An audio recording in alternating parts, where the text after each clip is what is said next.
This is the Inclusion Conversation.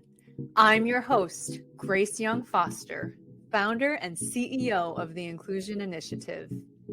I'm an adoptee, I'm a foster care alum, and I'm passionate about elevating our communities. It's time we're included and visible in the conversations about work, careers, and just life. Let's be visible and let's be loud. Join me now. Hey, everyone. Welcome to the Inclusion Conversation, episode 4. This is going to be a solo episode, and this week is Thanksgiving. It's a pretty big holiday in the US. It's definitely a time where we think a lot about family, loved ones, home, community, belonging, joy, happiness, and, appreciation for everything that we have in our lives. For our community of adoptees, of fosters, of people, that have gone through some pretty hard stuff, things that involve a lot of trauma, the decisions that were made for us on our behalf, it's really impacted our entire lives, how we navigate and journey through every aspect of life. And when it comes to the holidays, this can be a hard time for many, many different groups and many people with various lived experiences of trauma and just, some painful stuff that has happened in their lives. But I want to talk a little bit about how Thanksgiving, the themes of home, the themes of family, friends, the themes of, plenty and gratitude and thankfulness. I just want to talk about these themes through the lens and the voices of what someone like me, who's an adoptee, who was in foster care, like how we experience these holidays and the unspoken and unseen things that occur in our minds and in our hearts as we navigate days like Thanksgiving, and coming up is Christmas and New Year's, and lots of different other cultural celebrations as well. Thanksgiving is really themed around the words of gratefulness, of appreciation, and of family, and of home. These things are really, they mean a lot to people, especially people who have them and people who don't have them. When I think about Thanksgiving now, I love it. I have a lot to be thankful for. I have a lot of gratitude because of what my life is now, how far I've come, who I get to see every day when I come home or when they come home, why my life has purpose and meaning.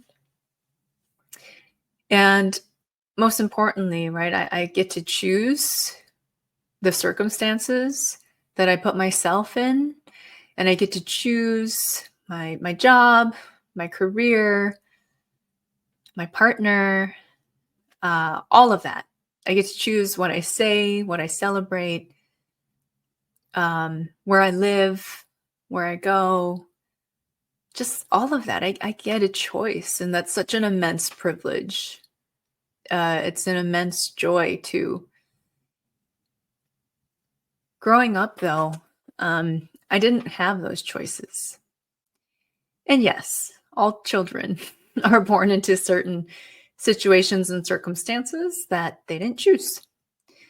But when it comes to adoptees and when it comes to fosters, there's just a very different level, a deeper level, a more intense level of not having agency or autonomy and really not being able to choose our life circumstance that's different than someone who is born into a family who loves them and cares for them and keeps them in their home and keeps them in their family forever. So for adoptees and fosters, and I'm going to speak for myself specifically, and this is really important to say because, I'm going to be talking about what the dominant narratives of adoption and fostering are in our society. And, just some of the biases and assumptions that come with the words adoption, foster care, adoptees, foster youth, foster alums. But, for us, when these blanket statements and assumptions are made about what our experience has been like, it really does not honor just the very vast, different, and varied experiences that adoptees go through, that fosters go through. There are certainly themes throughout, but all of us have had very different experiences. And it's because we were born into different birth families.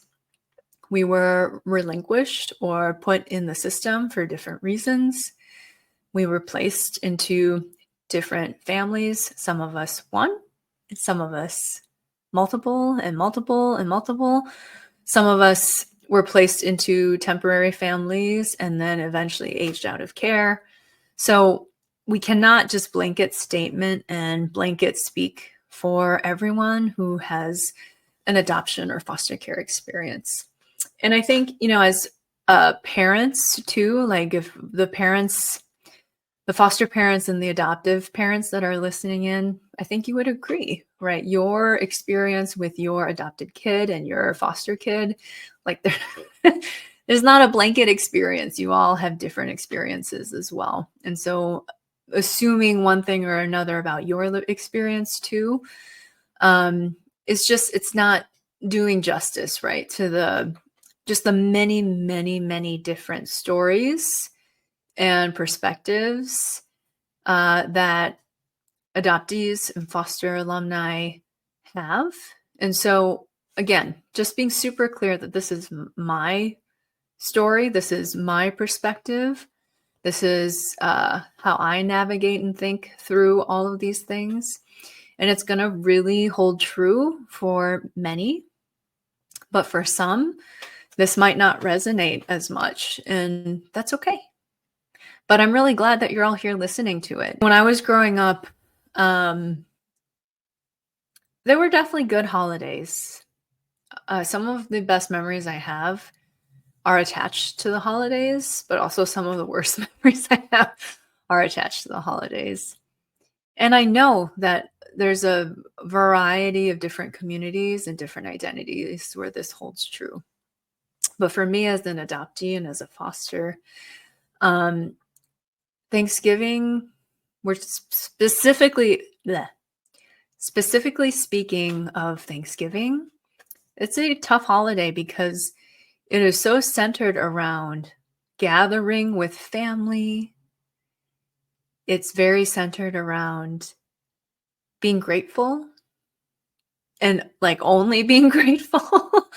And so, there's contrasting feelings and memories that I have that come with Thanksgiving. So as a kid, definitely was,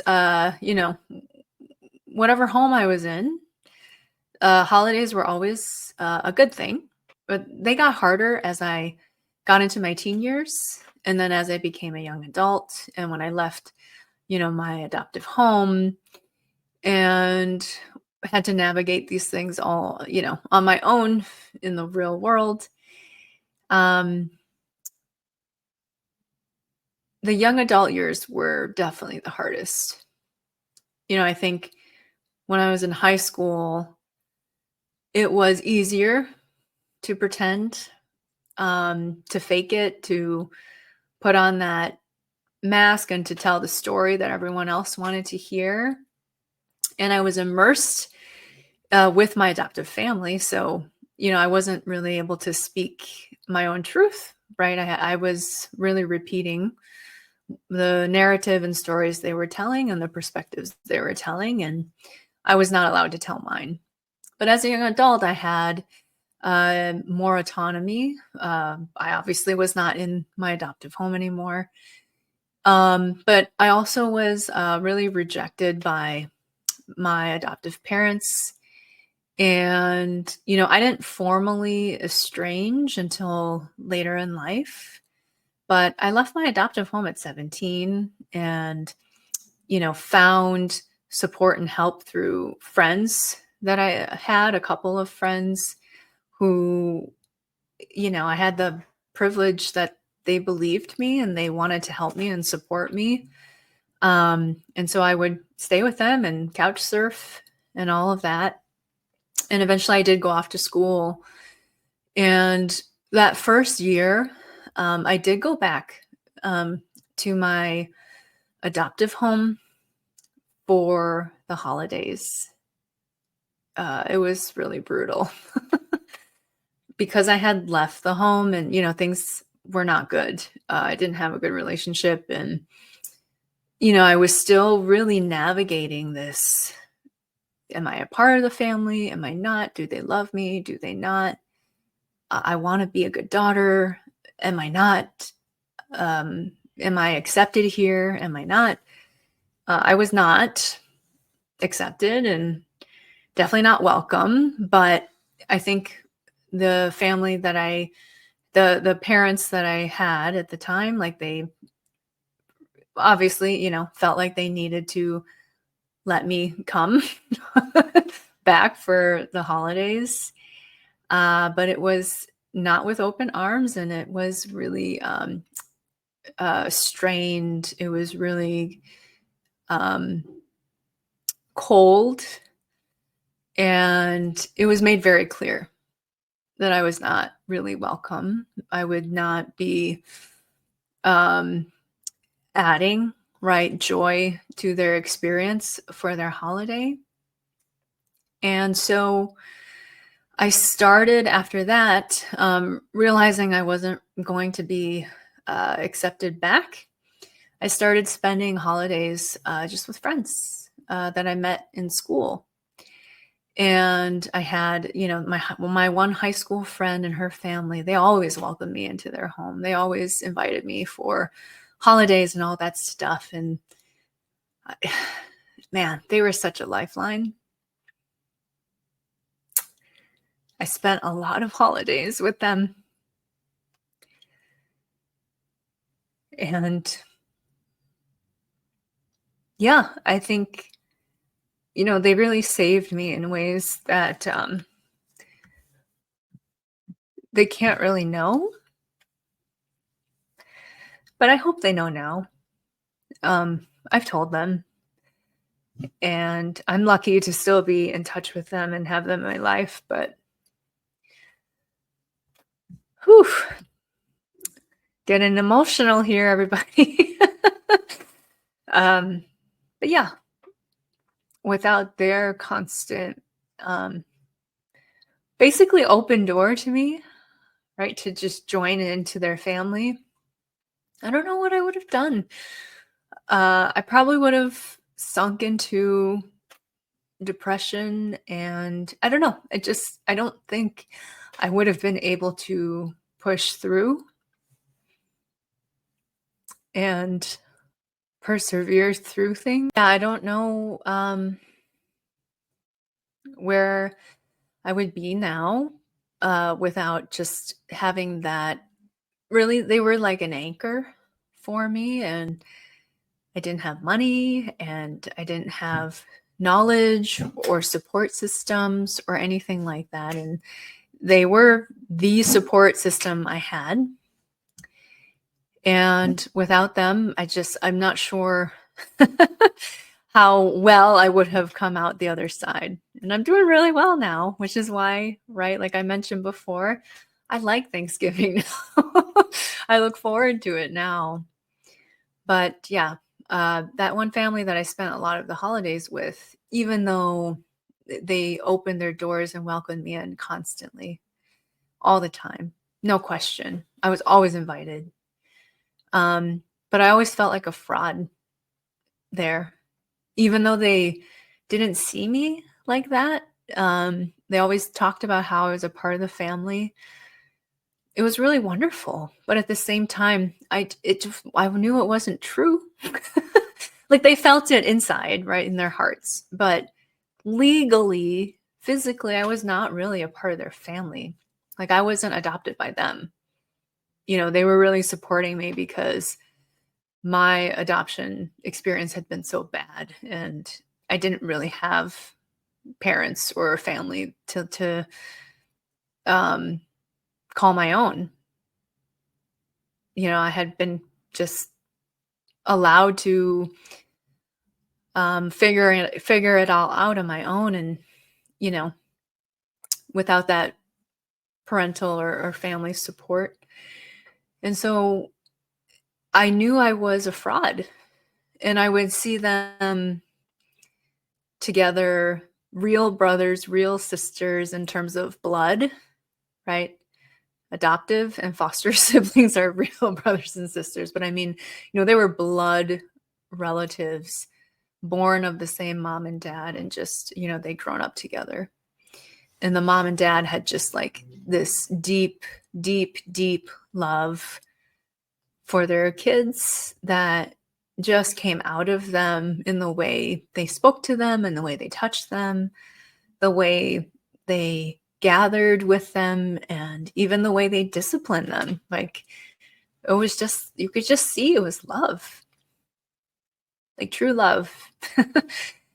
um, so I always felt a bit out of place, even though it was also a place where have felt more belonging than any other family I've ever really been able to be a part of at that point. And I would even go to like their grandparents' house. Like I would travel to their grandparents' house for like certain holidays, or be invited to their summer cabin getaways, like to their family things. And I would go to them sometimes, especially early on in my young adult journey. And I was just trying to be a part of this family, even though I wasn't. And these holidays, it was incredibly triggering, because it just every minute reminded me that they all had this, they all had each other, and I did not. I had them, and I was so grateful for that. But everything, like being around them, it always reminded me that I didn't have what they had, and I never would, because I was an adult at that point.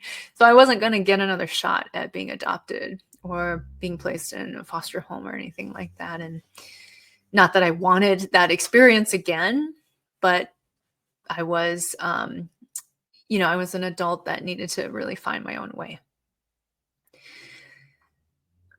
I love that family. And, for allies listening right now, if you have that opportunity for somebody, even if they're not an adoptee or a foster youth or alum, like if they just have life circumstances where they can't be as close to their family, or, there's hardship in their family or challenges with their family dynamics, and, you can be kind of that bridge, that safe space for them, and you can invite them into your home and have them be a part of your family dynamics and holiday celebrations and all that stuff. It is truly just really a lifeline. So I appreciate just all the people that do that for others. Thank you. When I started dating my now husband, my wonderful partner, Jared, I mean, he's my soulmate for life. He's just amazing. We've been together a long time and we met 20 years ago. I cannot believe I'm saying that. We met, we were babies, and we've been together for 16 years now. And, bit by bit, I got to become part of his family and join his family in holidays and all that kind of stuff.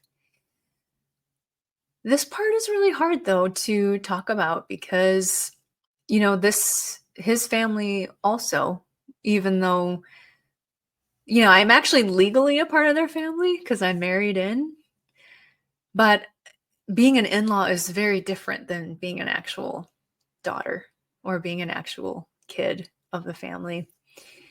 And it is very different, even though they don't mean it to be, right? They do their very best to make sure like I feel just as welcome and as a part of the family as their son and their daughter, but it's different.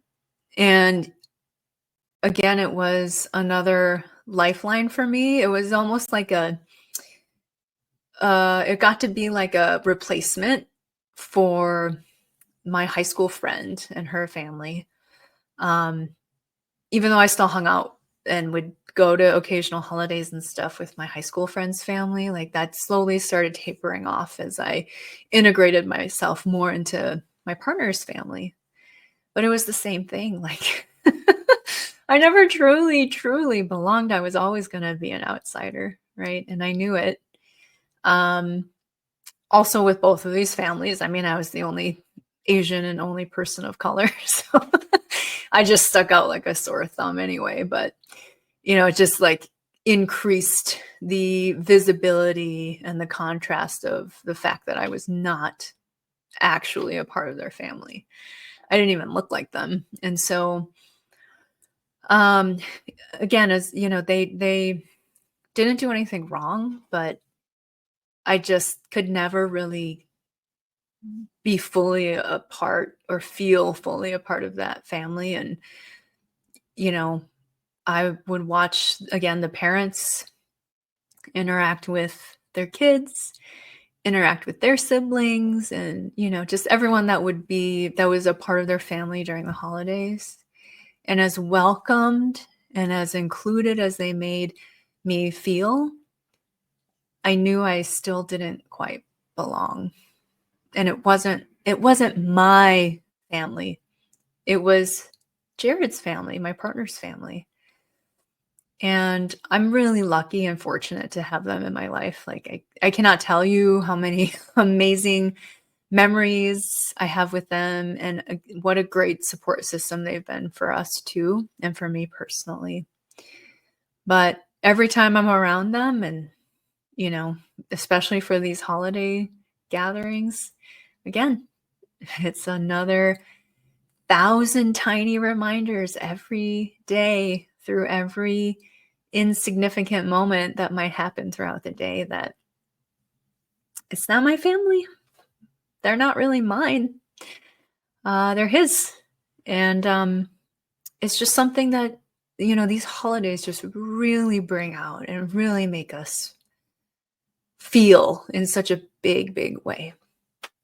So, the dominant narratives in society still about adoption and foster care are really centering the people who adopt and the people who foster and the institutions that facilitate the home placements and family placements. And one of the dominant narratives is, well, you should just be grateful, adoptee/foster, that, some family, right, had out of the goodness of their hearts took you in and saved you and rescued you and, gave you all these resources. And another narrative is, "Oh, you're so lucky. You're so lucky. Don't you feel so fortunate that, you're not in a trash can somewhere, or, you're not homeless, or, without this family, right, you probably would not not be like a productive human, basically." And it's not really what they mean, but it's certainly how it comes off. And it's not a great thing to say, by the way. And then another narrative is, you really like owe your life to your parents, to your adoptive parents or your foster parents. You really owe them your life. Oof. Yeah, that's a hard one too. Because, yeah, I mean, we obviously appreciate everything that they have done for us, but saying that we owe them our life is a little, that's pretty extreme, and it's not really the way people should be talking about what kids owe their parents. And so, yeah, those are like three examples of the dominant narratives that society tells us adoptees and us fosters about how we should feel, how we should react, how we should communicate our experience of being adopted, of being a foster, and navigating the world with these identities. And the reason these are harmful, and the reason that I wish people would stop a moment and think before they say these things, is because these particular narratives do these particular narratives make us feel really bad about ourselves, but also, they are they're true, but there's a whole nother truth that we're not even able to share or speak. And that's our lived experience and how we actually feel, and what has hurt us, and what is a challenge for us, and what we need to be able to heal and be like whole, complete people, and not just the adoptee person or the foster person. We're complete individuals, we're human beings, and we're technically, right, a part of those families. We're technically a real part of these families. And so, the you should just be grateful phrase, well, it's annoying. I will say, like, right, I wrote about this on my blog/newsletter recently, that, yeah, two things can be true. Two things are true at the same time. These two conflicting things. Yes, we are very grateful for all that we have and what we've been given, and the opportunities, and especially if we had good home and family placements and good relationships, like we're grateful for those. But what's also true is that we are not grateful to not have had a choice or a say in what happens to us, in the kind of family that we are placed in, especially if they don't reflect our culture or our ethnicity. We are not grateful to always be told to be grateful. We're not grateful to always be told, the most important thing is that you were adopted or you were fostered and saved. Like that, we're not grateful for that. We're not grateful that we can't share our actual real feelings and experiences and needs and wants, because you think that as adoptees and fosters, that anything that we're given is enough and we should not be expecting more. Like, we're not grateful for that. That's not okay. The "you're so lucky" narrative is pretty annoying, because, yeah, it's true. Yeah, of course we're lucky. Honestly, everyone on the planet that's born, is lucky. Do you know what it takes to make a baby, and like everything that has to line up for a healthy baby to be born and then to thrive? Um, Everyone is lucky, right, that who has a family. So biological kids that stay with their families and have good lives, yeah, they're really lucky too, right? So that all is true. Um, but we were also, we don't feel lucky, right, that we lost every connection to our birth parents, our birth homes, our culture, our heritage, knowing who we really are, knowing our exact origin story. Like a lot of us don't know that. So we are both lucky and unlucky. And then you owe your parents your life. You really owe your parents. Do people go around and say that to kids who are with their birth parents? I don't know. I don't think so. I've never heard it. I've never really heard it in the context of just like people who are just with their parents and biological families. I've never heard people say that to them. I mean, it's very different, right? If a family member gave you an organ or your parents, were able to really formally save your life somehow, like that's different. But like just being born into a family and just being their kid, like you don't hear people saying like, "Oh, you really owe your parents your life." But adoptees and fosters, we hear that all the time.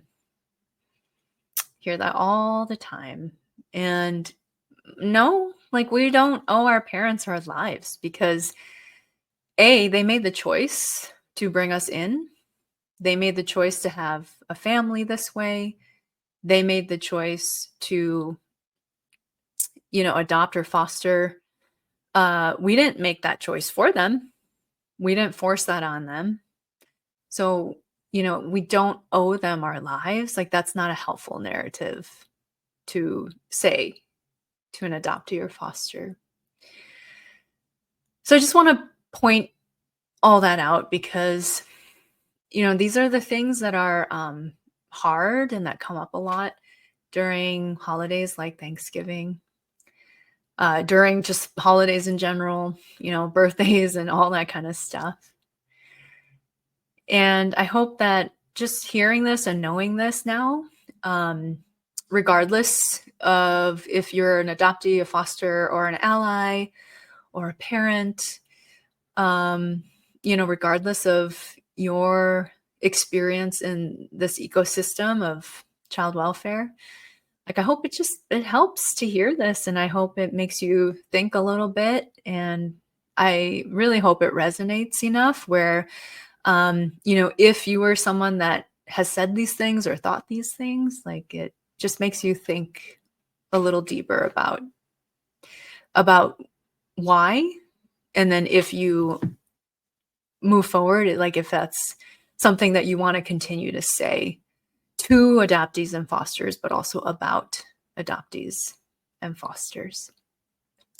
The last thing I want to talk about is really the concept and idea of home, which also is connected to the concept and idea of belonging. And so because Thanksgiving is so centered on right, the gratitude, thankfulness, appreciation, but also home. That is something that can be extremely hard for adoptees and fosters because if they don't have good adoption or foster placements or experiences, like speaking for myself, like I don't feel like I have a home. Not when I was a young adult. I felt homeless, not experiencing homelessness, but someone that was without a home, without an anchor like that. I never really belonged to someone's household in a real sense of what it means to be a family member in a household. And so this whole like all this talk about home and just like everything about home it's just hard.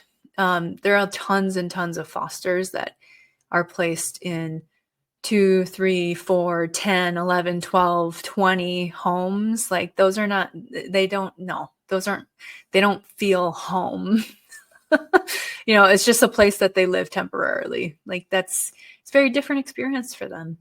And then there's many, many, many, many, many fosters that age out of the system. They've never had a home, maybe not even a temporary one. They might have lived in congregate care, which is like essentially like a group home for foster youth. And so it's like, it's an institution. And so that's not a home either. And so these words of home and all this emphasis on home and family can be extremely triggering for people that don't have to experience what being home is like, or what being accepted into a family is like. So, home is really a wonderful thing. Family is really a wonderful thing. Being adopted, being fostered can be a wonderful thing. But if you don't have a home, if you don't have a family, if your foster or adoptee experience was bad and you're not connected to your adoptive parents or foster parents / homes, then, these things aren't wonderful. These things bring up a lot of bad memories and really traumatic feeling. And I have heard from my friends in our community who have had really good placements and were really placed into loving families and with parents that,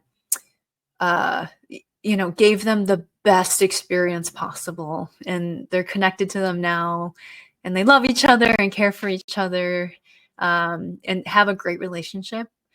These holidays can still be hard because overall, all of us lost our original families. We lost our original parents. We lost our original homes.